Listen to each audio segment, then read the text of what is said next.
آج سے چند ہفتے قبل ایک بار پھر French controversial magazine Charlie Hebdo نے prophet Muhammad peace be upon him کے بلاسفیمس کارٹونز پبلش کیے، جس کی وجہ سے ان کو مسلم کمیونٹی کی طرف سے ایک اسٹرانگ بیک لیش کا سامنا کرنا پڑا۔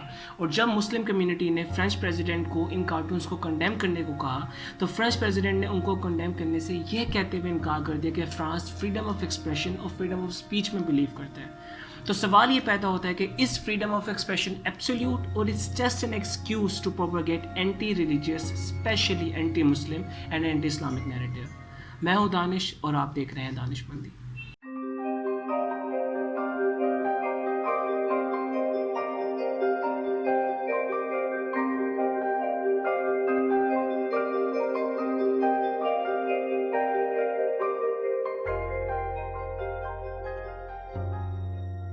جرمنی ایک طرف تو فریڈم آف اسپیچ اور فریڈم آف ایکسپریشن کا بہت بڑا دائی ہے، لیکن دوسری ہی طرف ہم یہ بھی جانتے ہیں کہ جرمنی، آسٹریا، چیکو سلواکیا، رومانیہ سمیت کئی ممالک جو فریڈم آف ایکسپریشن میں بلیو کرتے ہیں، ان کنٹریز میں نازی سلوٹ کرنا آج بھی اللیگل ہے، اور آپ کو اس جرم کی بنا پہ نہ کہ صرف جرمانہ بھرنے دیا جا سکتا ہے بلکہ آپ کو جیل میں بھی ڈالا جا سکتا ہے۔ 31 دسمبر 2019 کو ویسٹ ورجینیا میں 30 کیڈٹس کو صرف اس لیے جاب سے فائر کر دیا گیا کیونکہ انہوں نے گروپ پکچر میں ہاتھ سے جو اشارہ کیا اس کی مشابہت نازی سلوٹ سے ہوتی تھی۔ اسی طرح تھرڈ رائخ کا آئیکونک سمبل شواسٹیکا کو جرمنی میں پبلکلی ڈسپلے کرنا ایک بہت بڑا جرم ہے، اور اس جرم کی بنا پر آپ کو 3 سال جیل میں ڈالا جا سکتا ہے۔ اسی طرح اسرائیل، آسٹریا، بیلجیم سمیت 16 ممالک میں آج بھی ہولوکاسٹ ڈینائل ایک سنگین ترین جرم ہے، اور اسی جرم کی سرزد میں آتے ہوئے 2006 میں برٹش ہسٹورین ڈیوڈ ارونگ کو 3 سال قید، 2014 میں فرینچ کامیڈین کو 2 ماہ قید، اور 2018 میں ارسولا ہیوربیک نامی کو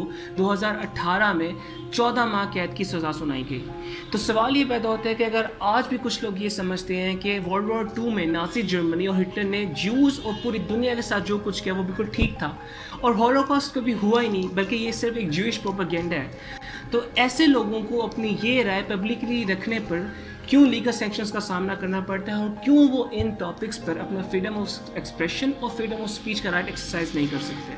اگر آج ریسزم اور anti Semitism hate speech consider ہوتے ہوئے ایک کرائم ہے، تو آسٹریلیا میں اینٹی اسلامک ریلیز اور امریکہ میں بڑھتے ہوئے اسلاموفوبیا کو فریڈم آف اسپیچ اور فریڈم آف ایکسپریشن کا سہارا دینا کیا یہ کھلا تضاد نہیں؟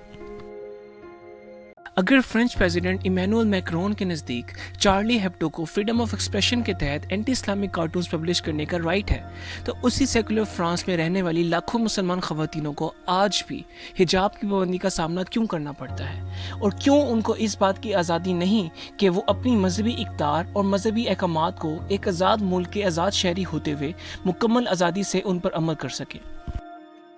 اگر جیوز کے خلاف بات کرنا ہیٹ سپیچ کنسیڈر ہوتے ہوئے ایک کرائم ہے، تو مسلمانوں اور اسلاموں کے خلاف بات کرنا کیوں نہیں؟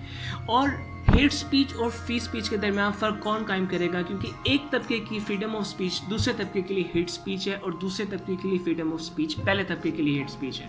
تو اس فرق کو کون قائم کرے گا؟ اور سوئٹزرلینڈ اور جرمنی میں ایسے نام رکھنا بھی اگر اللیگل ہے جس سے کسی دوسرے شخص کی دل آزاری ہوتی ہو، تو اسی یورپ میں ایسے سینٹیمنٹس، سلوگنز یا میسج کو پروپیگیٹ کرنا جس سے 2.5 ارب مسلمانوں کی دل آزاری ہوتی ہو، اس کو فریڈم آف ایکسپریشن اور فریڈم آف سپیچ کا کیوں کور دیا جاتا ہے؟ کیوں اور کیوں اسلاموفوبیا کو ہیٹ سپیچ کنسیڈر نہیں کیا جاتا؟ تو واپس آتے ہیں اپنے انیشل سوال پر، اس فریڈم آف ایکسپریشن ایبسلیوٹ؟ میری نظر میں نہیں۔ Is it just an excuse to propagate anti Islamic and anti Muslim narrative? میری نظر میں بالکل۔ اور آپ کی؟